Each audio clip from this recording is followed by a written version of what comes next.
everybody? I am Drew Duncan, host of the Full Court Press MMA. Facebook, Twitter, and Instagram is all at Drew Duncan 83. Additionally, you can find the Full Court Press MMA on social media as well. Don't forget to like, share, subscribe, and find us on YouTube. That is the Full Court Press MMA or myself, simply Drew Duncan. Folks, I have been looking forward to this interview for quite some time now. As a professional, she is 1-0. That is correct. She is undefeated. She's got a fight coming up very shortly. She's on to talk about all things MMA, including her own MMA journey. Her name is Monica Franco. Monica, I want to tell you it is a real treat to have you on the program. Well, thank you. The pleasure is all mine. So, I mean, it's just fortunate and honored to be here. So, yeah, thank you. Absolutely. You're very welcome. And I know we don't have a whole lot of time with you. I want to dive right into it. First of all, how's that warm weather out there in Hawaii treating you on behalf of everybody in the cold? Funny you say that because I think it's cold, but I'll get crap from my manager and my friends who are in the mainland because it's like 70 degrees. But I think it's cold to me, okay? Like I'm wearing a jacket, I have my sweatpants on over here, but I get shit from them all the time about that. But it's warm, I guess, for you guys. 70 degrees is warm, I guess. 70 degrees, I'm in a t-shirt and shorts, man. Monica. One of the things that I want to discuss with you in terms of MMA, something that's been hitting hard, and I've been asking a lot of people about this because everybody has their own process when it comes to taking care of your body, and that is weight cutting. We've seen a lot of this going on, especially at the highest level with the UFC and Bellator. Some people have an inability to make weight. Some people are cutting too much at one time. The dangers, it can do to your. What is the process that you go through? How do you think we can make weight cutting better? And what are some of the tips that you would give to some of the amateurs that are up and coming? Well, funny. I don't know if I have the best tips. To be honest with you, I did win by knockout, but I was actually in the ER till about 3 the morning of my fight. For me, this is something that, I've had to get better at, and I'm still learning how to weight cut better. But that was, my 4th bad weight cut in a row.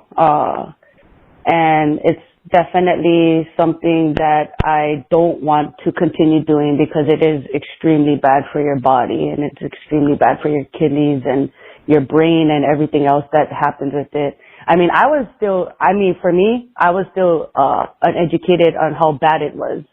I didn't realize that when you do a really bad weight cut, that the body will then hold it for maybe even months at a time.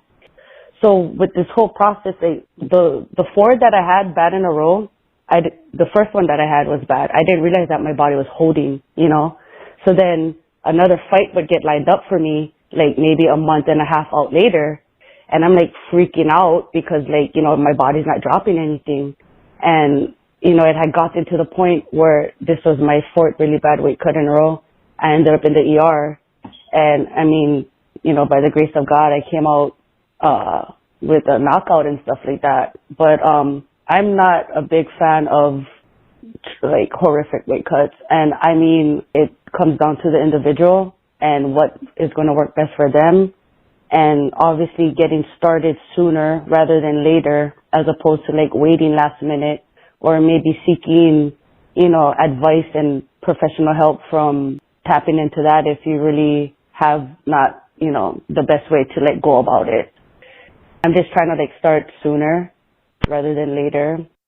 Monica, one of the things that I think about is your walking around weight. I think what happens is, we see a lot of fighters, they go through the weight cut process and then they put on a lot of pounds, the day after, trying to basically kind of game the system a little bit. If you're a fighter and you know that you're going to be fighting at X amount of weight on a pretty consistent basis, maybe you should be walking around within 10 to 15 pounds of that weight and then maybe do a gradual cut. Then, of course, there are fighters that, take a lot of fights, back to back to back. In terms of you, it's been 4 years, obviously. You were in the ER. What are some of the new steps that you're taking to take better care of your body? Yeah, that I totally agree with you. I feel like the walking around weight is a huge thing, and you should only be walking around at like 10 to 15 pounds out. And back to back to backs, you know, you think like, again, like you think like 3 months is like a good, or like a month or so is a good enough amount of time before you can like get back into it. But like, I don't know, I'm not a big fan of like back to back to back fights. As far as like what I'm doing now to take better care of my body, just like eating better. Cause like, you know, I'm Hawaiian and like, you know, like I'm a mixed breed. Like you know, there was like, I have bad eating habits. I now know, but like, you know, like I've gotten better at just like tracking my calories and like just, you know, just being more aware of what I put into my body and like, that kind of stuff, just like making the small and subtle changes that will go a long way, because like when you feed your body the right things, and again, everybody's different, right? Some people react differently to what, if they put more carbs into their body, or some people react differently when they put more meat in their body. I don't know. That's something that they will have to find out on their own. But like, for me, just like being more aware and like putting more protein and vegetables into my body seems to like help me, and like kind of like, you know, some of it like sweet potatoes and stuff like that. So I guess for me, it's just being honest with myself and self-aware and, you know, not eating too much. And now I want a sweet potato. Monica. They're good. They're super delicious, especially with butter and cinnamon. That's where it's at, Monica. I totally agree with you. Am I tempting you a little bit there? I know you got a fight coming up. I know you're probably into a different routine. I mean, I don't want to tell you about this cheeseburger that I'm thinking about eating for dinner right now or anything. I've gotten better at that. I used to get super pissed off, like when I was cutting weight the wrong way and stuff like that. I get so pissed off, like, you know, you take out all of the stuff that, you know, and I'm like, why are you guys eating that? Or, Don't go to dinner with your friends, whatever you do. I know, right? So I just like, but yeah. Her name is Monica Frank. She is undefeated in her professional career. You know, Monica, as you discussed, you were in the ER prior to your last fight. It has been 4 years now since your last fight, or roughly there too. Did that play a huge role into that? I mean, why so long in between fights? That did play a part of it. And then another part of it was just, I went through a bunch of injuries, you know, some concussions. Fortunately, nothing super crazy in the concussions. Some knee injuries and stuff like that. And honestly, just maybe some poor life choices and going off of the route that, I was focused on, played a lot into that. So with all of that combined and what have you, like, that just kept me out of the game longer than I would have anticipated or like. But, you know, at the end of the day, it's life. Sometimes life kind of throws you through loops, and it's not like I ever fully stopped training. You know, it's just that I haven't been competitive in 4 years, and, you know, some of it is just due to that. One of the things that you had spoken about was getting concussed, and it's been a huge topic of discussion, you know, across the board in all aspects of sports, whether it's, you know, football, hockey, MMA, etc.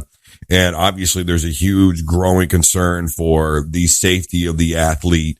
You know, what were some of the steps that you took to protect yourself a little better? And what are some of the steps that you would take to give to other fighters, and especially in terms of recovery from a concussion, so that way your brain can heal appropriately? Right. Well, definitely rest, which is something I totally hate. It's like, cause like training is like pretty much like my outlet for a lot of things. And it's like, I love it. If I didn't love it, I wouldn't be doing it. So it's like so hard to rest, but you definitely need to rest.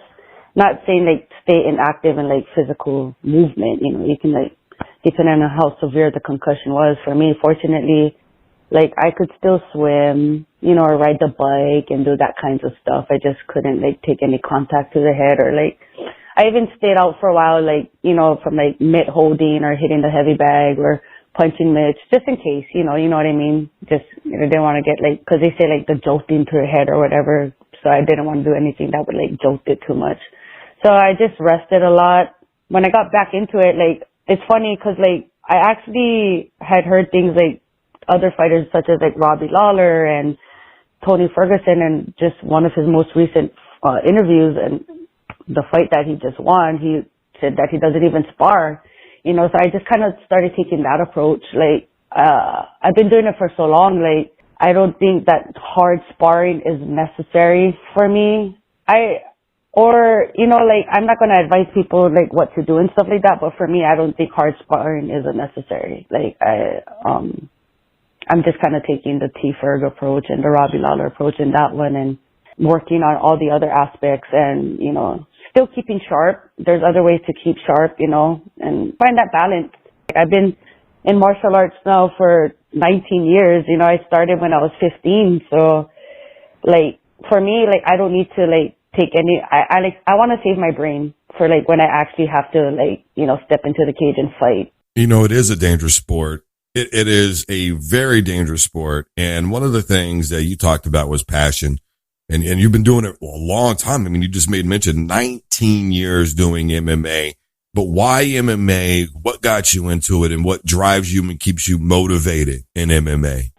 I just like the challenge that it provides, the learning that comes with it, because you can just like, you constantly learn new things, you know, it's always evolving, you know, I like the hard work you put into it. I'm a firm believer of hard work, and yeah, I mean, there's not much to say about why I love it. It's just one of those things that I love to do, and I hope that I can continue to get to do it for a really long time. Monica, this is the part of the program where I give my guests the opportunity to say whatever it is that's on their mind. There's no right or wrong answer here. I know you've got a fight coming up very shortly, so if you want to talk about that, you may. But like I say, it's off limits. Anything you want to say, the floor is 100% yours. Wow, cool. Now, I guess, first of all, thank you for having me on this program. And I hope that whatever was discussed today was, you know, if it can help somebody in some way, shape, or form, you know, that's what it's all about. And to just keep working hard, you know, sometimes when it comes to your dreams and your passions, you know, the journey isn't always smooth, and it's just about knowing who you are and what you want to become, and that fire that's within you that will keep you continuing on that journey, you know, whatever your dream or your goals or your aspirations may be, like, you know, just keep fighting, keep working, keep trying, no matter how many times you fail, because at the end of the day, like, the only way we fail is when we stop trying. So just keep trying.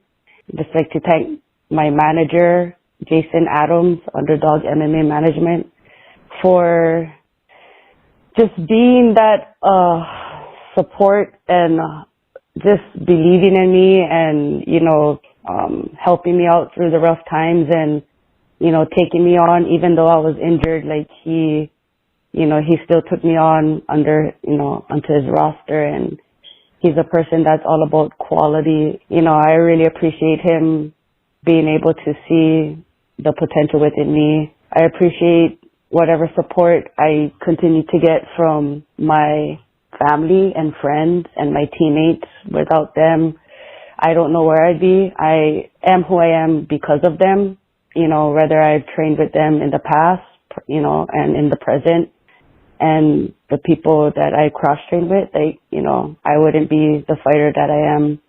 So I just like to show my appreciation and gratitude for that.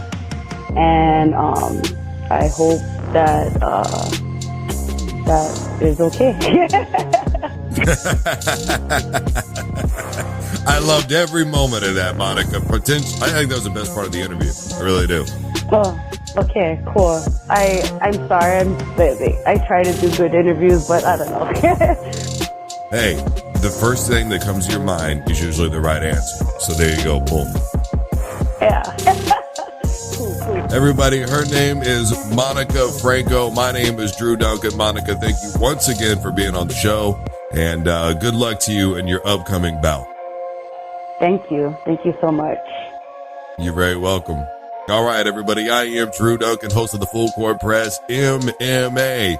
We got a lot more to get to. Don't forget, I am on social media at Drew Duncan 83 across the board on Facebook, Twitter, and Instagram.